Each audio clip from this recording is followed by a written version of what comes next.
Good morning, and welcome back to the One Celtic Fans View. A little nod of the cap to Tony Haggerty of the Celtic Way, who at his time at the Daily Record back in 2012 wrote a fantastic headline. And yesterday, the person who was involved in the EBT had a little bit of a meltdown, and he's rather upset at Rangers' current owners. Stephen Naismith blasts the Rangers men who have left the club on its knees in a brutal Celtic reality makes him sad. The irony seems to be lost on Naismith. Yes, Stephen Naismith, the exact same player who Tony Haggerty wrote about back on the 13th of December 2012, and Stephen Naismith then said, "There's no way I will sue Rangers. I thought I'd end my career there." The Everton striker's perception of being a money grabber after his EBT days at Ibrox has come back to haunt him. Yes, the irony of it is that he goes on in the article yesterday and he says, he insists that the self-interest of so-called Rangers men in the boardroom are to play for leaving the mess the new Ibrox owners to mop up. More new owners and more rebuilds. Oh, they've got more rebuilds than a shelf lane in IKEA. Anyway, it goes on to say that the former Light Blues ace has slammed the chiefs of the current state of the club and said that the new American backers are facing a mountain to climb. The San Francisco 49ers bat consortium is going to have its work cut out, but Naismith insisted that the current custodians have thrown millions of pounds down the drain while being left in Celtic's wake, he said. The irony of that, because back in 2012, he also said this. Back in 2012, he also said this. In dealing with stuff away from the pitch, is what I mean when I say the job description didn't fit. I didn't know what an EBT was before I read about it in the papers. Of course you didn't. It was tax fraud, and of course you didn't know what it was because you were like, yeah, I could save money, man. You're not going to pay the tax, man. It's cash in hand and that wee brown envelope with your brown brogues and your cheap shirts sent away. He went on to say, look, I didn't know what happened in an administration process until I was thrown into one. It was a case of dealing with it. I hated that side of it. It wasn't nice, but it doesn't make you stronger. The irony of what was said back then, because he didn't know about the EBTs, but he was called a money grabber. Yes, he was called a money grabber. The view was endorsed by Charles Green at Ibrox at the time, the chief executive. We all remember Mr. Green, don't we? He insists that Rangers are due back after the likes of Naismith, Alan McGregor, Kyle Lafferty all left in the summer after their EBTs run out and they decided to just bugger off on a freedom of contract because the club died. That's right, the club went bust, didn't it? We just have to remember Naismith that the club that he thinks that he can't support anymore. But it goes on. Green is adamant that Naismith and the others breached their contracts when they moved on as free agents. Self-interest or what? However, the liquidation of the old coal Rangers became inevitable, with Naismith opting not to transfer his contract to Green's new co under the Tupi legislation, and instead joined Everton on a freebie and more wages. At the time, the 26-year-old says that he felt that he did the right thing. He made it clear, look, I went down the PFA route and I'm not going to sue the new co for any money that they're due me. Self-interest. The former Ibrox idol doesn't feel that he'll be able to go back to supporting his boyhood heroes at any time. God almighty. Oh, you gotta love this. Hats off to Tony Haggerty who wrote this back in 2012. And about 90% of people I talked to don't know half of what happened. I took legal advice on the decision.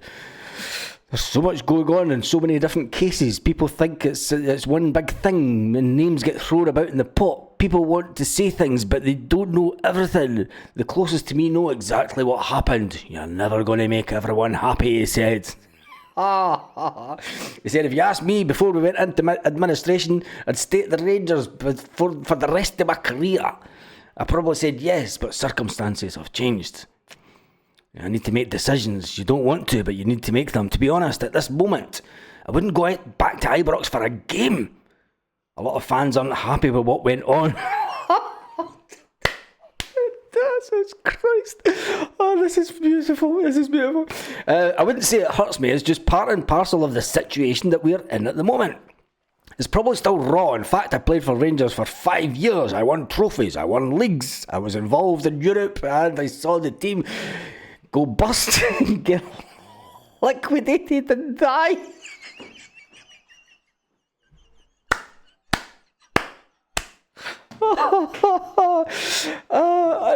In a couple of years, people will look back and say that the players took a wage cut for the club.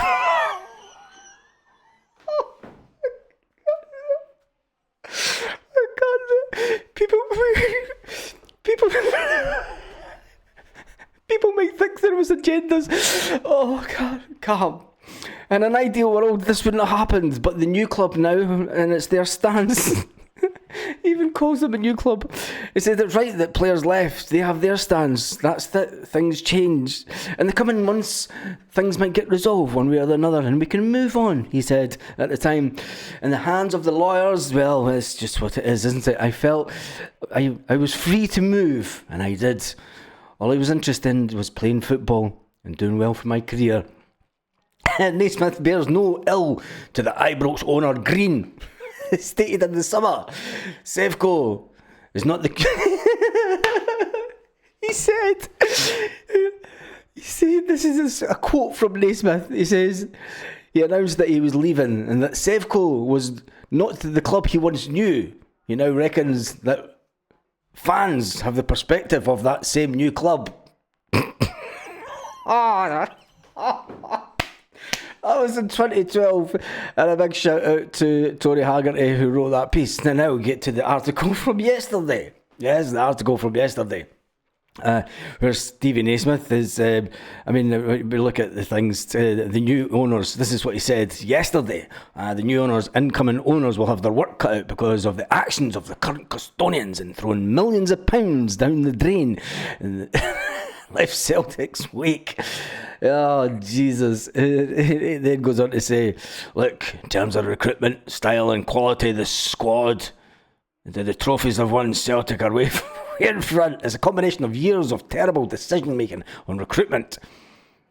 People that are Rangers men. Yes, the defiantness comes in, the staunchness.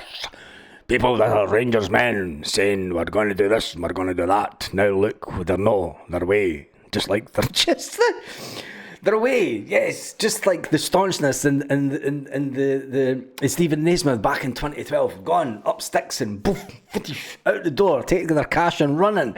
Oh, the irony! It just gets so much better. The fact that Stephen Naismith says there's no way that'll sue Rangers back at the time there. On the 13th of December, and 13th's a lucky number for me. 13th of December 2012, Tony Haggerty wrote that piece.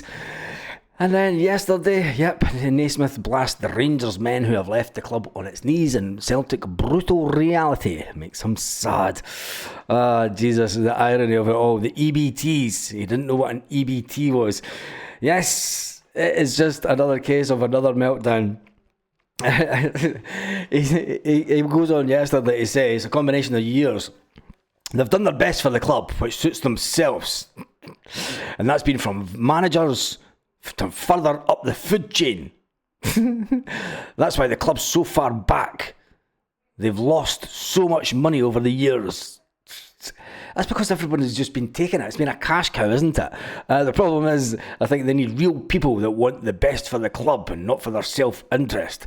Not Rangers men then. It's because you aren't Rangers anymore. You're not Rangers anymore. Yes, you're not. The proof is in the pudding. The squad's not where it needs to be. Recruitment is not where it needs to be. But you've got Barry Ferguson back as manager. Has to be absolutely fantastic, doesn't it? Anyway, the fact that it was all in the hands of his lawyers back in 2012, and now he's feeling the sadness that it is not what it used to be. Neil Lennon. In fact, we're going to talk about Lennon Miller, who is named after Neil Lennon. Lennon Miller is a player that has been on the Celtic radar. Celtic did make an offer for Lennon Miller at the last transfer window, even though he was injured. Celtic are continuing to monitor the situation at Motherwell. The young midfielder is out of contract at the end of next season, which means that Celtic will be able to get him a lot cheaper than they would have in the last window. Miller's been on the radar for Celtic over the last couple of years, and it looks like the Celtic are ready to make a move this summer. It seems that Brendan Rodgers' interest in the player hasn't gone away a bit unlike, should I say, Stephen Naismith in his time at Rangers. He went away and he felt that he couldn't go back to even supporting the club or even going to a game. And now he's came out and said it makes him sad that the current custodians have ruined the club. Even he called it Sevco. Anyway, can't get on with it. Transfer talk is never going away with Lennon Miller to Celtic. Could Celtic make a move for Lennon Miller this summer? Celtic have been keeping tabs on him. It states that the Parkhead club have been in advanced stages of negotiations with Motherwell for some time, but it just didn't get over the line, as we all know.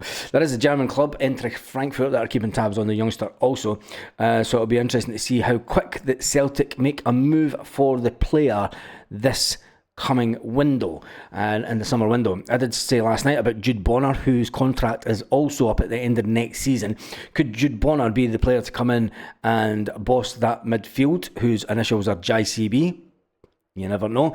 Could it be the fact that Brendan Rodgers sees Jude Bonner and Lennon Miller as the future two in the middle of the park for Celtic? Now that would be a fantastic midfield in the future. But anyway, before then we've got a Scottish Cup game this weekend, and I've got to say this is one of the hardest cup ties that we will have had in a long while, considering that Hibernian did beat us, although it was through a dodgy decision from VAR.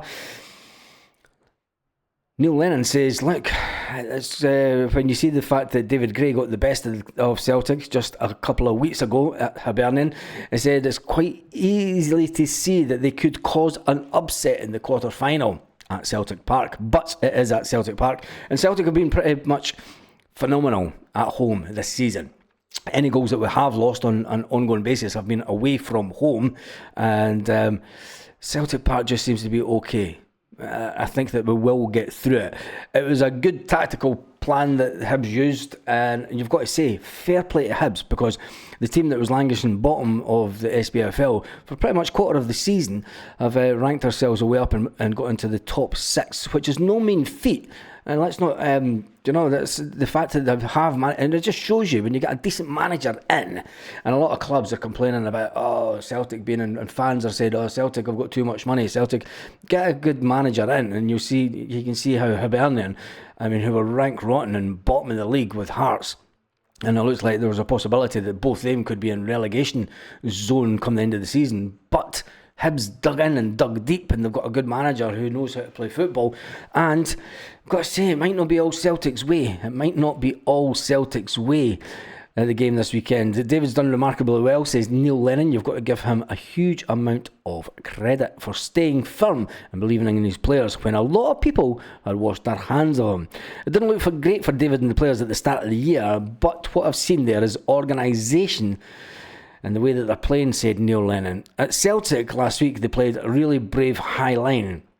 I don't know how many times they've been caught offside by Celtic, but which you don't see very often. There's a physicality about them, which you saw in the second half against Hearts. I thought there was just sheer good play.